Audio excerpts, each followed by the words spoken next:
अस्सलाम वालेकुम स्टूडेंट्स। जो आज का हमारा टॉपिक होगा that will be rate analysis. ठीक, रेट एनालिसिस टॉपिक। तो इस रेट एनालिसिस में करना क्या होता है, आप एज अ सिविल इंजीनियर पहली चीज सोचो। जब भी इंसान कोई भी चीज बनाता है, चाहे वो घर का छोटी सी छोटी चीज हो, हमें या कोई भी बिल्डिंग बनाना हो या कुछ बनाना हो, हम सबसे पहले दिमाग में लाता है कि हमें कितना कॉस्ट लगेगा इसको, हमें कितने मटेरियल्स लाने पड़ेंगे, हमें कितने मजदूर, हमें कितनी सारा कॉस्ट आप पहले दिमाग में रखते हो। उस सारी चीजों को कैसे निकालते हैं डिटेल तरीके में, उसके एतबार से हमारा जो मेथड होता है that is rate analysis. By rate analysis हम जो है ये एक बेसिस बन जाती है कि उन सारी चीजों को निकालना, कॉस्ट, मटेरियल, लेबर, सब चीजों को हम निकालते हैं by using this rate analysis. बहुत इंपॉर्टेंट है ये, क्योंकि एज ए सिविल इंजीनियर आपको पता होना चाहिए कोई भी काम है तो इसमें कितना क्या क्या चीजें लगी, कितनी चीजें लगी। ठीक, तो उसमें एतबार से ये तो था व्हाट इज रेट एनालिसिस। दूसरा इसका पर्पस क्या है। पर्पस सबसे पहला ये पर्पस है कि अगर हमें मटेरियल लाना है तो कितना मटेरियल लाना है, सैंड लानी तो कितनी सैंड लानी है, अच्छा कॉस्ट कितना लगेगा हमारे स्ट्रक्चर को, अच्छा स्पेसिफिकेशन, अगर हमने कुछ ऐसी स्पेसिफिकेशन ली है तो उससे अगर हमारा कॉस्ट ज्यादा आ रहा है तो हम स्पेसिफिकेशन को चेंज करके कॉस्ट वैसा ला सकते हैं जो हम मतलब जिस एतबार से हम उसको बना सकते हैं। दूसरा जो है हमारे पास, कल जब हमें रेट एनालिसिस देखते हैं, हम कॉन्ट्रैक्टर्स को कभी पूछते हैं कि भाई हमें ऐसा मकान बनाना है, ऐसी बिल्डिंग बनानी है, आप बोलो आप कितना पैसा, आप क्या क्या स्पेसिफिकेशन दोगे। तो हम पहले उनको एग्जामिन कर सकते हैं कि इसने क्या-क्या चीज़ें बोली। वो कब कर सकते हैं? जब हमें ये सारे रेट एनालिसिस की जो हमें इसका बेसिक्स सारी पता होगी, तो उस एतबार से हम वो भी उनके रेट्स को एग्जामिन कर सकते हैं। तो इन शॉर्ट रेट एनालिसिस ये एक वैसा एस्टिमेशन का एक टॉपिक है जिसके एतबार से आप हर एक आइटम को निकाल सकते हो, कितनी क्वांटिटी है, उसका कॉस्ट भी, उसकी उसकी क्वांटिटीज भी सारे आप उसमें निकाल सकते हो। ठीक है? तो ये था पर्पस ऑफ रेट एनालिसिस। और रेट एनालिसिस होता क्या है। उसके बाद जो हमारा इसके बाद जो इसकी हेडिंग आ जाएगी हमारे पास रेट एनालिसिस की, वो हेडिंग आ जाएगी आपके पास सब हेड्स। सब हेड्स इन रेट एनालिसिस। सब हेड्स का मतलब, अब आपको किसी चीज को निकालना है कि कितना चीज लगेगा इसके, अब उसके अंदर क्या क्या चीजें आपको निकालनी पड़ेगी। फॉर एग्जाम्पल मैं आपको कल को बोलूंगा भाई मुझे एक स्लैब डालनी है, तो स्लैब डालने के लिए आपको पता होना चाहिए मुझे स्लैब डालने के लिए क्या क्या चीजों को होना चाहिए। अच्छा, मुझे मजदूर कितने होने चाहिए, लेबर कितनी मुझे होनी चाहिए, क्या क्या मशीनरी मेरे पास होनी चाहिए। तो उन सब चीजों को आप अलग अलग करके निकालते हो, क्वांटिटीज भी निकालते हो, उसका कॉस्ट भी निकालते हो, फिर आप सारे को लास्ट में टोटल करते हो। हाँ, इंपॉर्टेंट बात है यहाँ पे, हम जब भी रेट एनालिसिस करते हैं हम हमेशा पर यूनिट के एतबार से करते हैं, यूनिट क्वांटिटी। क्योंकि यूनिट क्वांटिटी हमें पता चली कितना होगा, फिर अगर हमें कितनी भी क्वांटिटी होगी मल्टीप्लाई। ठीक, फॉर एग्जाम्पल आपको टाइल्स लाने हैं, आपको आप एक टाइल की ये देखते हो, प्राइस देखते हो, फिर अगर आपको 1000 लानी होती तो मल्टीप्लाई 1000, जो आप पढ़ते भी हो यूनिट रेट एस्टिमेट। तो उस एतबार से हम यहाँ पे यूनिट के एतबार से निकालते हैं। तो सबसे पहले जो इसके सब हेडिंग्स आ जाएंगी, ऑब्वियसली बात है कोई भी काम ऐसे नहीं स्टार्ट हो जाएगा। किसी भी काम को स्टार्ट करने के लिए पहले मटेरियल्स होना चाहिए, रॉ मटेरियल्स। तो सबसे पहले हमारे पास होगा मटेरियल्स।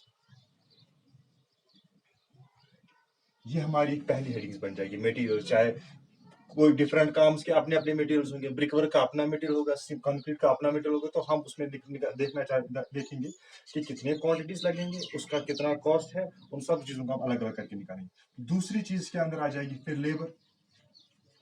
अब ओब्वियसली बात है, आपने किसी मकान वाले ने, किसी जिसको मकान बनाया उसने सारा मटेरियल डलवाया, लेकिन उसके बाद अगर वो ऐसे ही मटेरियल को रखेगा मकान नहीं बनेगा। मकान को बनाने के लिए हमें फिर इसके बाद लेबर चाहिए, मजदूर चाहिए, स्किल्ड अनस्किल्ड लेबर चाहिए, तब जाके हमारा मकान खड़ा हो जाएगा। तो दूसरी हेडिंग जो हमें रेट एनालिसिस में आ जाएंगी वो आ जाएगी लेबर। कितने लेबर लगेंगे, उनका कॉस्ट क्या है, वो भी हम देखेंगे। उसके बाद हमारे पास तीसरी जो हेडिंग्स आ जाएगी, कॉस्ट ऑफ इक्विपमेंट्स, और उसको हम बोलते हैं transport and plant charge. Cost of equipments मतलब कि कभी आपके पास कोई ऐसा काम है जिसको आपको इक्विपमेंट्स लाने पड़ते हैं। फॉर एग्जाम्पल कंक्रीट के आदिवार से मिक्सर्स लाने पड़ते हैं, या बड़े इक्विपमेंट्स के भी लाने पड़ते हैं, बड़ी कंस्ट्रक्शन के। बोरिंग करने के लिए वो बोरिंग मशीन लानी पड़ती है, तो उस एतबार से उसका कॉस्ट भी हम अपने इस काम में रखेंगे। तो उसके बाद एक और हेडिंग्स आ जाती है इसके, उसके बाद हेडिंग्स आ जाती है ओवरहेड। ओवरहेड और एंड एस्टैब्लिशमेंट चार्ज। मतलब ओवरहेड चार्जेस, अब आपको किसी जगह पे आपको कुछ काम करना है, ऑब्वियसली बात है। घर में भी अगर इंसान को काम करना होता है, तो उसको कुछ एरिया लगाना पड़ता है, या अगर अपना एरिया हो तो ठीक है, लेकिन अक्सर गवर्नमेंट काम में आप देखते हो क्या होता है कि उनको एक ज़मीन बाज़ाब्ता लीज़ पे लेनी पड़ती है, उसकी रेंट देनी पड़ती है, अच्छा उनके एम्प्लॉइज़ की सैलरीज़ देनी पड़ती है।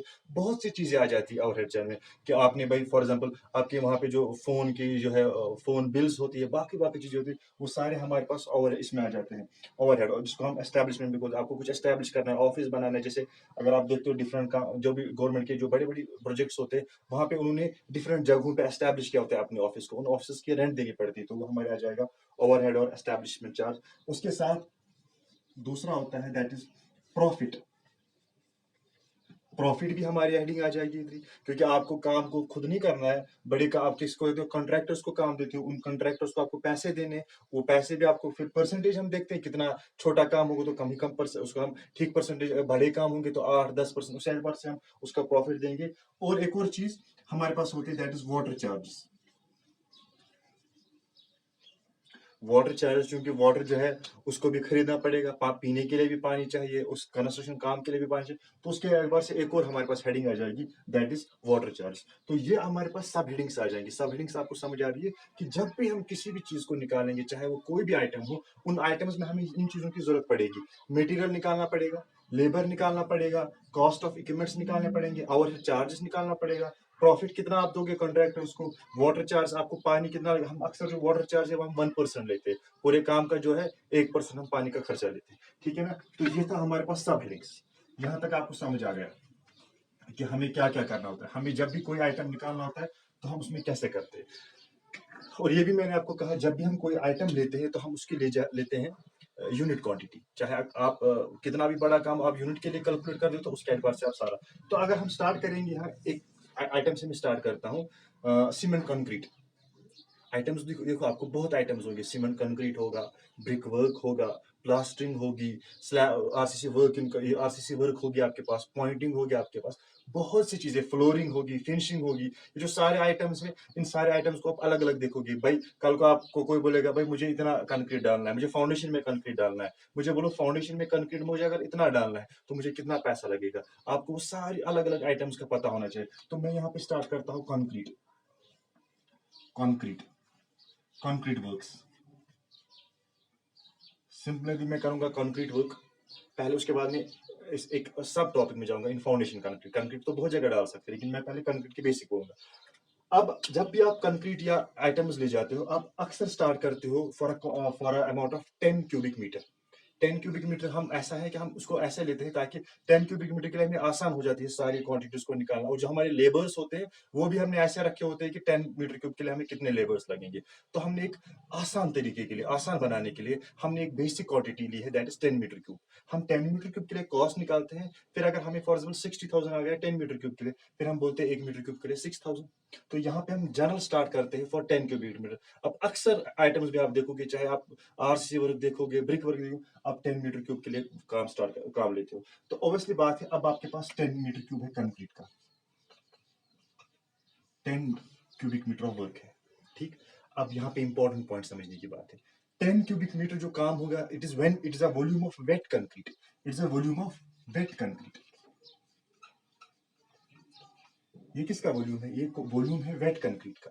मतलब जब आपने प्लेस किया है कंक्रीट का, फॉर एग्जाम्पल स्लैब है, आपने स्लैब को डाला है, उसके बाद जब आपने स्लैब का वॉल्यूम निकाला है वो आया है 10 क्यूबिक मीटर। बट हमें निकालना है कि हमें स्लैब को बाद में डाल के मटेरियल को नहीं निकालना है, स्लैब को पहले ही मटेरियल हमें चाहिए। तो वो किस फॉर्म में होंगे? वो होंगे ड्राई फॉर्म में। वो होंगे ड्राई फॉर्म में। ऑब्वियसली बात है, ड्राई वॉल्यूम ज्यादा होता है वेट वॉल्यूम से। मैं नहीं कह रहा हूँ ड्राई वेट, मैं कह रहा हूँ ड्राई वॉल्यूम। ड्राई वॉल्यूम ज्यादा होगा वेट वॉल्यूम से।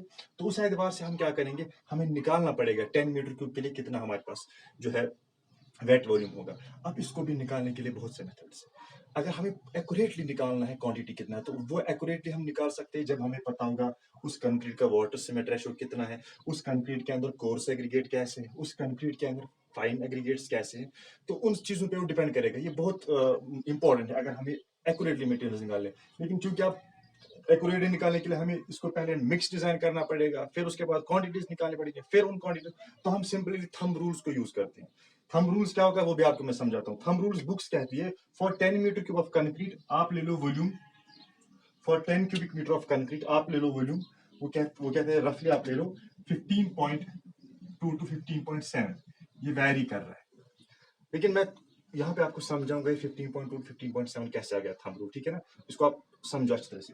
क्योंकि हमारे पास 10 क्यूबिक मीटर है कंक्रीट, वेट कंक्रीट, ठीक है, लेकिन जो ये वेट कंक्रीट है 10 मीटर क्यूब, ये हमने डाला है स्लैब, ये हमें किसी काम ने डाला है, इतना ही हमने नहीं बनाया होगा, वेस्टेज भी होती है जब मजदूर चलाते हैं, उनके जो सर पे वो होते हैं उससे भी गिर जाता है, जिसमें वो लेते हैं, इसी तरह से चल वहां डालने के वक्त सड़क पे बाकी जगह ये कंक्रीट वेस्ट होता है। तो मैं इसको ऐसे करूंगा, मैं उस वेस्टेज को 15% रखूंगा, 15% is the wastage of that concrete. जब मैंने 15% इसका निकाला, वो निकला मुझे 1.5। अब कितना आया total volume of wet concrete, वो है 11.5 टोटल वेट कंक्रीट। ऑब्वियसली बात है, आपने जियोटेक में भी पढ़ा होगा कि जो वेट को हमारा वेट वॉल्यूम होता है और ड्राई वॉल्यूम, उसके अंदर डिफरेंस होती है, राउंड अराउंड जो हम अक्सर डिफरेंसेस देखते हैं दैट इज 30 to 35%। अगर आपको वेट वॉल्यूम से ड्राई वॉल्यूम निकालना है, आपको 30 to 35% उसको वॉल्यूम को इंक्रीज करना पड़ेगा, ये मैं जनरल बोल रहा हूँ, तो उसके एतबार से आप ड्राई वॉल्यूम निकाल सकते हो। तो अगर मैं इसका बीच में 33% लूंगा, तो अगर मैं इसका 33% लूंगा, वो 33% मुझे वो कुछ मुझे आ जाएगा 2.97 कुछ ऐसा आ जाएगा। तो जब मैं उसको फिर फॉर एग्जाम्पल मैं लिखूंगा यहाँ पे 2.97 या वट जो भी आएगा मुझे उसका 33%, तो जब मैं उस दोनों को फिर ऐड करूंगा, वो मुझे आ जाएगा total dry volume is equal to 15.2, और इसमें इस केस में जब आप ऐड करोगे शायद 15.3 आ जाता है, तो 15.3 क्यूबिक मीटर। तो यहाँ पे आपको मैंने स्टेप बाय समझाया कि अगर आपको निकालना होगा वेट ड्राई वॉल्यूम कैसे निकालते हैं, सिमिलरली आप क्या करोगे, 15% वेस्टेज को लोगे, उसके बाद ड्राई वॉल्यूम को बनाने के लिए आप परसेंटेज लोगे, कितना आपको फॉर एग्जाम्पल 30 to 35%, आप 33% ले रहे हो, तो वहां से आपको टोटल ड्राई वॉल्यूम गया। तो यहाँ से हमें पता चला कि अगर हमारे पास कंक्रीट होगा, तो हमें कंक्रीट 10 मीटर क्यूब के लिए कितना होगा वेट वॉल्यूम, 10 मीटर क्यूब के लिए कितना होगा हमें wet volume, 10 metre cube 15.2 to 15.3, तो मैं लिख रहा हूँ इस केस में हमें 15.3 cubic metre is dry volume, this is wet volume. Clear? अब हम एक क्वेश्चन को स्टार्ट करेंगे, उस क्वेश्चन में हम देखेंगे, क्वेश्चन को आप स्टार्ट करोगे कंक्रीट वर्क्स में, उस क्वेश्चन में आप स्टार्ट करोगे, सबसे पहले हम लिखेंगे यहाँ पे ऐसे पर्टिकुलर्स, उसके बाद हम लिखेंगे क्वांटिटी,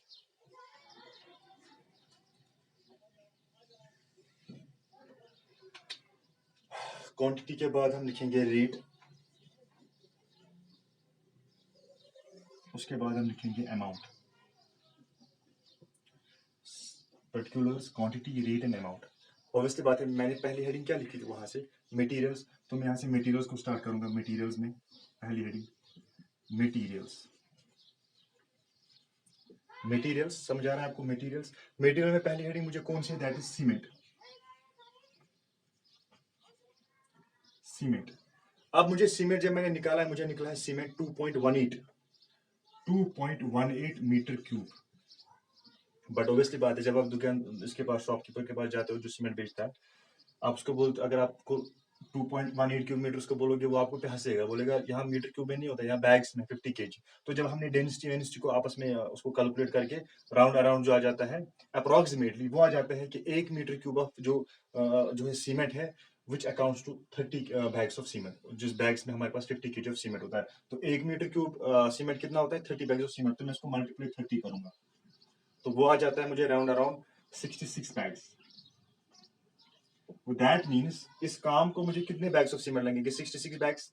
अब मुझे रेट चाहिए, अब रेट आप बोलोगे सर कैसे पता चलेगा, इसके लिए शेड्यूल रेट्स हो जाती है, वो करंट रेट्स हो जाती है, इसके लिए कोड भी बाज़ाब्ता आ जाता है, IS code for schedule rates, तो उसमें हम रेट्स को देख, चूंकि हम यहाँ पे लोकली हमें पता है रेट्स क्या है, तो हम रेट्स को अगर यूज करेंगे, रेट हमारे पास सीमेंट के बीच दैट इज 440, जब आप 440 को मल्टीप्लाई करोगे, ये आ जाएगा 29040 अमाउंट। दूसरा आइटम हमारे पास आ जाएगा सैंड।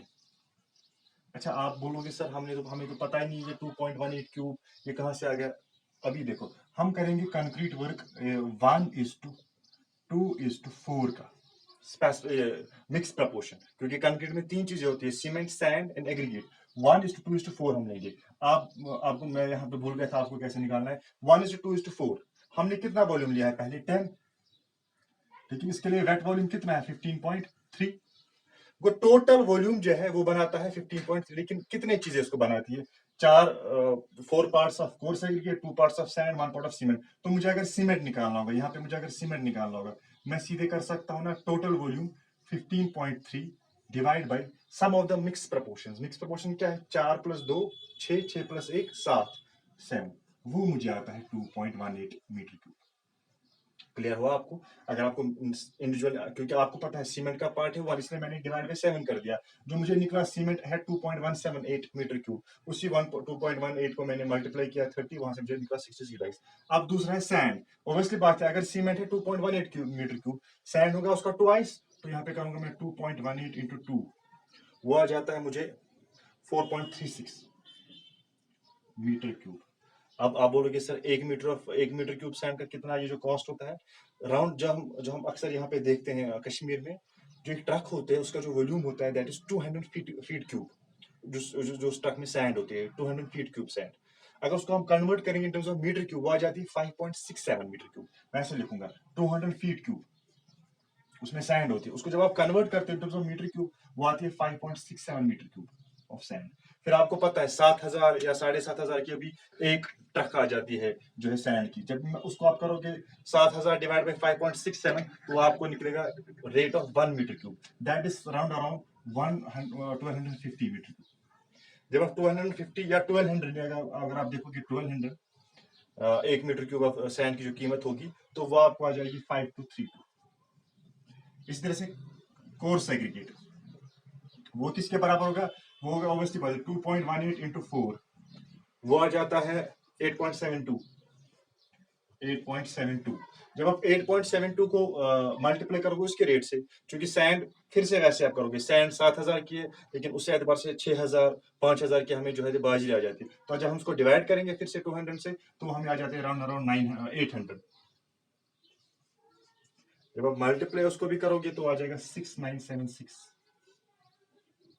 ये तो आपको आ गया मटेरियल, सीमेंट भी आ गया, सैंड भी आ गया, कोर्स एग्रीगेट भी आ गया। ये 3 आइटम्स आपको आ गए कि भाई कितना क्वांटिटी है। फिर आपने रेट्स में आप परेशान मत हो जाओ, ये रेट्स आप एक मरतबा जब आप क्वेश्चंस को करोगे आपको फिर याद हो जाएगा, एग्रीगेट का कितना है, सैंड का कितना है, सीमेंट का कितना है।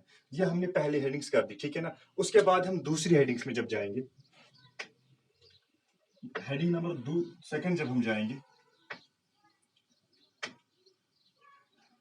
दूसरे हेडिंग्स में हमारे पास आ जाएगा लेबर बी। लेबर में सबसे पहले हमारे पास क्या आ जाएगा? Head mason. हेड मेसन आप बोलोगे सर ये हेड मेसन क्या होता है? हेड मेसन होता है, वैसे बात है, जब आपको जब भी कोई काम होता है, एक ऐसा होता है जो काम करने नहीं आता है, लेकिन वो नजर आता है, वो माहिर होता है, वो देखता है काम सही से हर एतबार से काम हुआ है, तो उसको हम कहते हैं हेड मेसन, जो उन सबका जो होता है वो लीडर होता है। तो हेड मेसन कितना लगेगा हमें? अब आप यहाँ पे आप देखोगे हेड मेसन क्या होगा, ये क्वांटिटी होती है 1.4। 1.4 का मतलब ये नहीं होता है कि इसका मेसन को हमने हिस्से कर दिए, नहीं। अब एक दिन का जो वर्किंग आवर्स होते हैं दे आर 8 आवर्स। जो लेबर के एतबार से, शेड्यूल के एतबार से जो दिन के काम होते हैं वो 8 घंटे का काम होता है। तो आपने क्या करना है, 1.8 का मतलब 1.4 का मतलब इसने पूरा एक दिन तो दिया है, लेकिन दूसरा दिन उसको पूरा ना लगा, कुछ टाइम लगा है, तो उसी वजह से हमने इसको बोला 1.4 जो उसके लगे है दिन। 1.4 का मतलब जब उसको इंटू 8 करोगे तो आपको निकलेगा कितने घंटे लगे। तो फिर यहाँ पे हमारे पास के रेट है, रेट एक की होती है यूनिट की। हमने जो अभी हेडमिशन की रेट है दैट इज 1200। गो एक दिन की हेडमिशन की रेट 1200 है, तो 1.4 की कितनी होगी? वो होगी 1680। इसी तरह से मेसन जो काम करते हैं वहां पे, यहां फाउंडेशन की बात कर रहे हैं, फाउंडेशन मैं यहां पे लिखूंगा फाउंडेशन, कंक्रीट इन फाउंडेशन। हेड जब आप मेसन की बात करोगे तो मेसन आपको 2 लगते हैं, एक मेसन की रेट अभी 800 है, तो आ जाएगी 1600। इस तरह से इसके बाद मजदूर आपको लगेंगे इसमें 18 कहां से लगेंगे? फिर से मैं बार बार कह रहा हूँ, परेशान में इसमें आपको याद रखना है। इसके लिए कोड शेड्यूल ऑफ रेट्स होते हैं, और जब आप इंसान बार बार क्वेश्चंस करें उसको पता चल जाता है कि कैसे मुझे मजदूर को कितना कितना होता है, वो क्या उसको क्वांटिटी। मैं आपको इसका कोड भी बोलूंगा जिस कोड से आप देख के इन चीजों को निकाल सकते हो। मजदूर 18, तो 600 भी रेट है, मल्टीप्लाई जब उसको करेंगे तो 10,800। उसके बाद एक और चीज है दैट इज बिश्ती। बिश्ती 2 है, 400 रेट उनकी एक की 800। बिजली का मतलब जो आपको वहाँ पानी वानी जो बाकी जो पानी देते हैं वाटरमैन, जो बाकी जो छोटे छोटे का मजदूर, ये मजदूर नहीं होते हैं, ये पानी लाते हैं या चाय वा कुछ ऐसा बनाते हैं, उनके लिए एडवांस हम बोलते हैं उनको बिजली। ठीक है ना, ये आ गया हमारी हेडिंग। इसी के साथ एक चीज आ जाती है जो मैंने आपको वहां पे कहा था, ट्रांसपोर्ट एंड प्लांट चार्ज या कंटेंजेंसीज। ट्रांसपोर्ट एंड प्लांट चार्जेस और कंटेंजेंसीज, ये हम दो तरीके इसको निकालने की होती है। या तो हम लमसम खुद ही, कंटेंजेंसी में आपको पता है वो चीजें जो हम काउंट नहीं कर सकते हैं। फॉर एग्जाम्पल इनके अंदर जो आप मेसन, इनके लिए आपको कुछ चीजें लानी पड़ती थी, वो क्या उसको वो रस्सी वस्सी लानी पड़ती है, बाकी बाकी चीजों आप काउंट नहीं कर सकते, या चाय वाय का खर्चा उसको आप कभी लमसम निकालते हो। लमसम मतलब आप खुद ही रखते हो 500 1000। लेकिन दूसरा तरीका भी है जो आपको कॉस्ट ऑफ मटेरियल्स निकला प्लस उसको करो कॉस्ट ऑफ लेबर, उनका आधा परसेंट, मतलब जो अभी से पहले मटेरियल था उसका टोटल किया, इस लेबर का टोटल किया, इनका आधा percent, that is 1/2% of A plus B. जो हमारे इस केस में जब मैंने किया 1/2%, वो हमें निकला है 280 रुपया। जब इस 280 रुपए को हमने टोटल कर दिया सबके सामने, सबको टोटल कर दिया, हमें निकला वहां से 56,411 रुपीज, 56,411 रुपीज। ये हमें निकला इन चीजों को करके। अब इसके बाद और भी इसमें हेडिंग्स आ जाएंगी, इसके बाद और हेडिंग्स क्या आ जाएंगी, इसके बाद और हेडिंग्स आ जाएंगी। Water charge, water charge 1% of water charge आप लोगे, 1% ऑफ वाटर चार्ज हो जाता है बराबर, जब 1.564 रुपीज, तो जब टोटल वाटर चार्ज को आप इससे पहले वाले टोटल को ऐड करोगे तो टोटल आ जाएगा, टोटल आ जाएगा 564 प्लस इससे पहले जो था 56411 वो आ जाता है टोटल 56975, 56975। ये तो निकला आपको वाटर चार्ज करके, और इसको ये क्या बोलते उसको वाटर चार्ज को आपने ऐड किया। अब आ गया कंट्रैक्टर बाय, कंट्रैक्टर और ओवरहेड चार्ज जो हमारे पास, दोनों को हम इकट्ठे ऐड करेंगे। कंट्रैक्टर्स प्रॉफिट एंड ओवरहेड, इनका आप जब 10% रखोगे दोनों का, 10% ऑफ दिस टोटल, वो आ जाता है हमारे पास, हम राउंड राउंड करके उनको लिखेंगे 5700, 5700। अब निकला इसका 10% करके, इस 10% को हम इसके साथ ऐड करेंगे तो यहाँ से आ जाएगा ग्रैंड टोटल। ग्रैंड टोटल आ गया हमारे पास, इस this plus this, that is 56975 plus 5700, वो आ जाता है ग्रैंड टोटल करके हमें 62675, 62675। This is grand total, but this grand total is for 10 cubic metre of concrete. But अगर आपको निकालना है unit metre cube, 1 metre cube के लिए, तो what you will do, for, मैं लिखूंगा यहाँ पे for 1 metre cube, for 1 metre cube it is, 1 metre cube के लिए कितना आ जाएगा, इससे पहले कितना आया था वो 6, for 1 metre cube 62675 divide by 10, that is 6267 rupees. ठीक है ना, रुपीज 6267। वो 1 मीटर क्यूब ऑफ कंक्रीट के लिए इन फाउंडेशन वर्क, मैं चूंकि फाउंडेशन की बात कर रहा हूं, मैंने यहाँ पे लिखा है फाउंडेशन, तो फाउंडेशन में आपको कितना कंक्रीट लगेगा, वो आपको लगेगा 1 मीटर क्यूब ऑफ कितना कॉस्ट, सारा कॉस्ट करके आपको लगेगा 6,260 रुपीज फॉर 1 मीटर क्यूब। ये था हमारा एक सिंपल आइटम। अभी तो इसमें बहुत कंक्रीट में भी बहुत आइटम्स आ जाएंगे, आरसीसी वर्क आ जाएगा इन स्लैब्स, बीम्स, लिंटल्स, फिर इसके बाद आ जाएगा डीपीसी, इसके बाद आ जाएगा ब्रिक वर्क, प्लास्टरिंग, बाकी बाकी चीजें आ जाएंगी, फ्लोरिंग, तो उनको हम नेक्स्ट लेक्चर्स में इंशाल्लाह देखेंगे। Thank you.